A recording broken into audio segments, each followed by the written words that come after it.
Welcome to this workshop, Money Milestones, a journey through the steps and stages of your financial life. I am Janelle Cross. We're going to cover a lot of ground today, but don't get overwhelmed.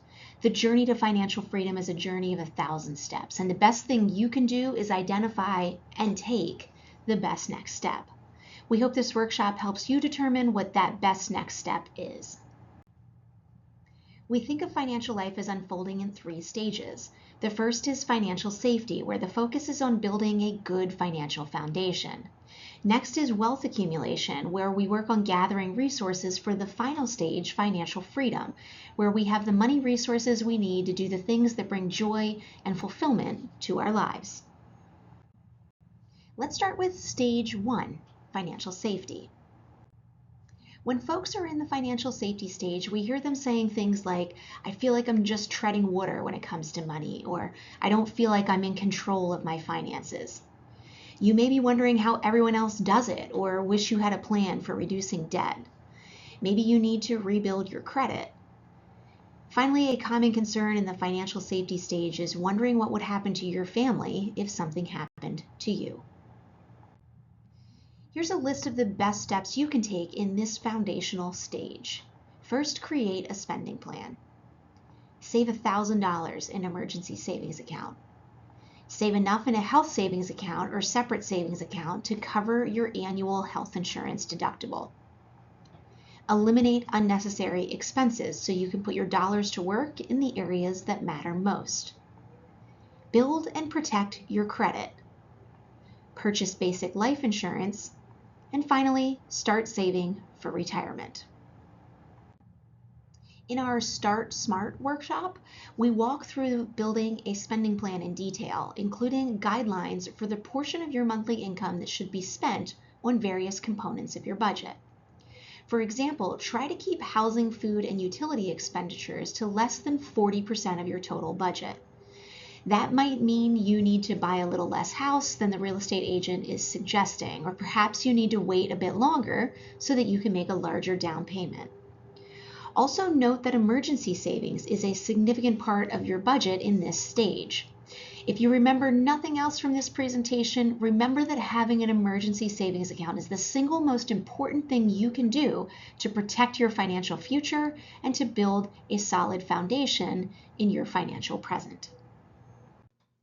Some things are worth repeating, and the importance of having an emergency savings account is one of those things.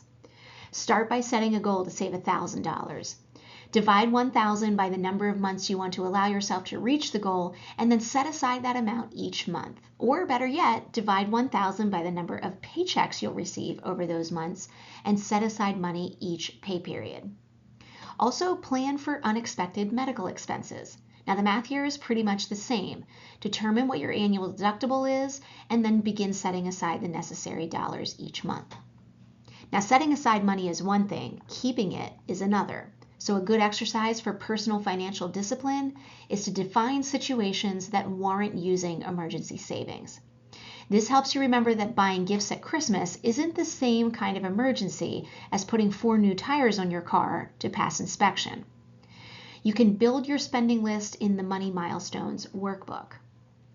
And finally, when it comes to cutting unnecessary expenses and digging up dollars for the important stuff, be honest about the difference between a financial need and a want. Review your regular spending and identify things you can cut. Pay special attention to automatic charges, especially for apps and subscription services.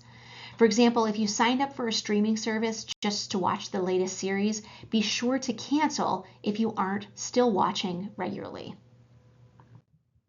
How will you know you're moving on from this stage and into the next? Well, you'll have at least $1,000 in your emergency savings account, and you'll have your debt under control.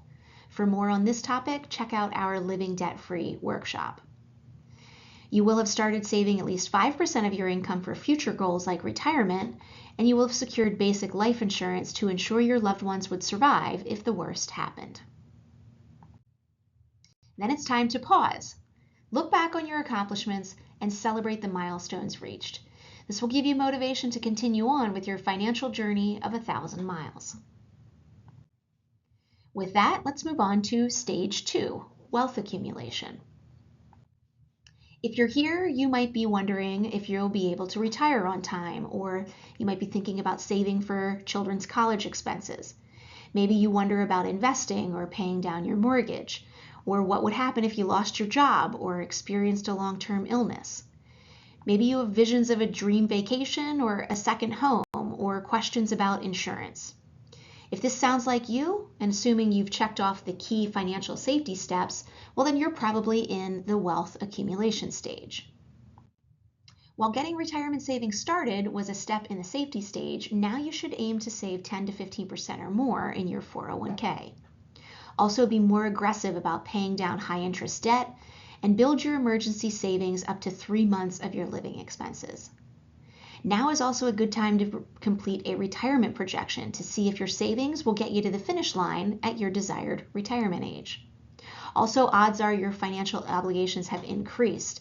Maybe you have a spouse or partner, children, a mortgage, etc. So this is a good time to reevaluate your insurance coverage. You can also begin looking ahead to goal-based investing for things like buying a second home or starting a business. And as your investment accounts have probably grown, you may also want to grow your investment knowledge. Since retirement is probably your single biggest money goal, retirement savings are a primary focus of this stage. Aim to increase your 401k savings level to the necessary amount to get the full match from your employer. Compare that to what you're saving now and increase your contribution as quickly as possible. If your employer does not offer a match, reach for a savings level of 15%.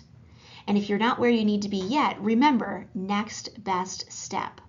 Set a goal to increase your savings rate by 1 to 2% each year.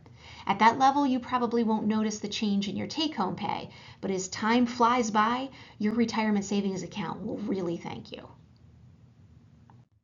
The 3 key components of the accumulation stage are increasing emergency savings to 3 months of your living expenses. Just like before, set a goal, give yourself a deadline, and then figure out how much you need to set aside each paycheck to get there. Next, dream a little. Setting a big goal that's more immediate than retirement will go a long way to keeping you motivated. Maybe you can reward your financial discipline by taking a big trip like Yellowstone or Europe or Disney. Finally, you can't reach financial freedom if you still have debt, especially high interest or variable rate debt. So this is a good time to implement a debt elimination plan. Our Living Debt-Free workshop dives into this topic in detail. So what does progress look like in the accumulation stage? Well, your retirement savings will be enough to get your full employer match and will be approaching 15%. Hopefully, you've also completed a retirement projection. Your emergency savings account holds a healthy 3 to 6 months of savings. At this level, it might be tempted to invest those dollars to earn more, but do not give in to that temptation. Emergency savings play a very different role than your investment dollars. You need to be able to access these dollars quickly, so you can't afford exposure to market ups and downs because you can't predict a financial emergency. As you move out of this stage, you've evaluated your insurance needs, including life and long-term care insurances.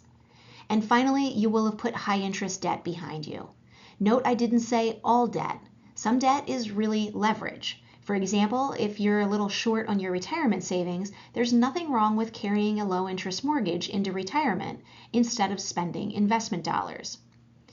If these things are on your mind, schedule a one-to-one coaching session so we can talk more. Being rich is having money. Being wealthy is having time. In stages 1 and 2, it's tough to appreciate this, but as you enter the financial freedom stage of this journey of 1,000 miles, this will probably resonate with you.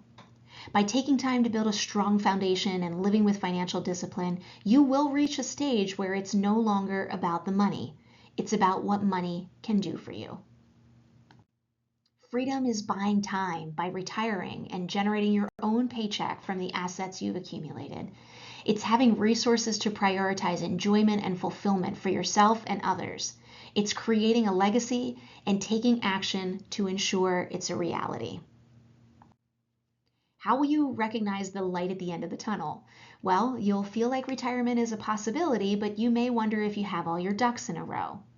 You probably have adequate insurance in place, but wonder if you should be using insurance as part of your estate plan. You may worry less about spending money and more about spending time. Perhaps you're thinking about downsizing your home or feel like you should update your estate documents. Maybe you simply wish you had more time to volunteer or pursue a hobby. The essential steps in the freedom stage are fine-tuning your retirement plan and maximizing 401k and IRA contributions. And since you can take HSA dollars into retirement, you can aim to max out your HSA too. Check out our Understand Your HSA workshop for more on this topic. Aim to build those emergency savings up to 12 months. Even though this feels like a lot of money to leave in a low-interest savings account, this is a mission-critical part of navigating market volatility when you begin drawing an income from your investments.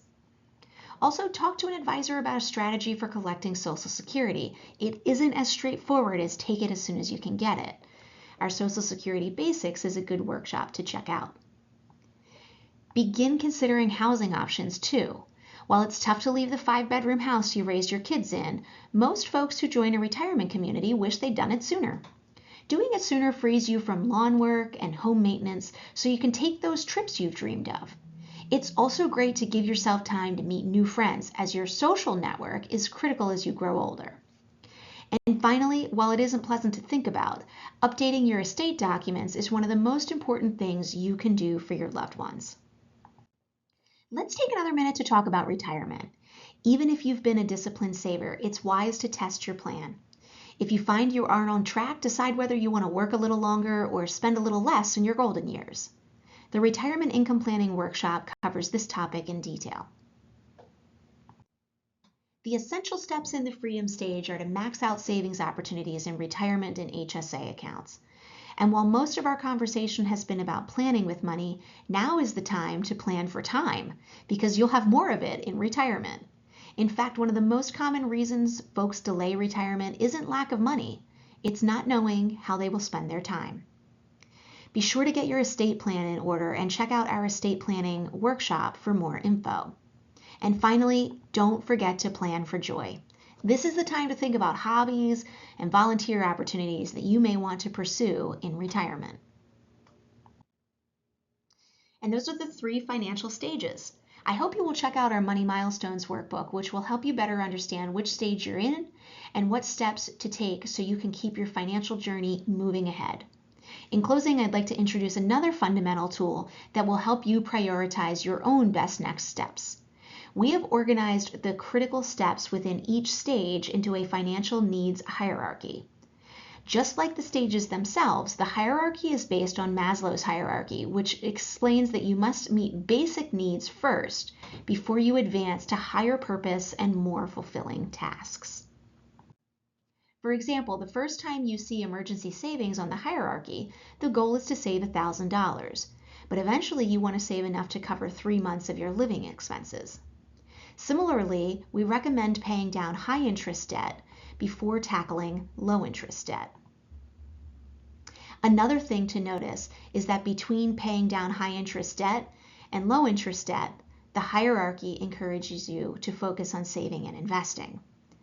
This is a lot to digest, but this is a great topic to discuss with a coach. So schedule a one-on-one session so we can determine where you are in the hierarchy and help you set goals for which are the best next steps to take.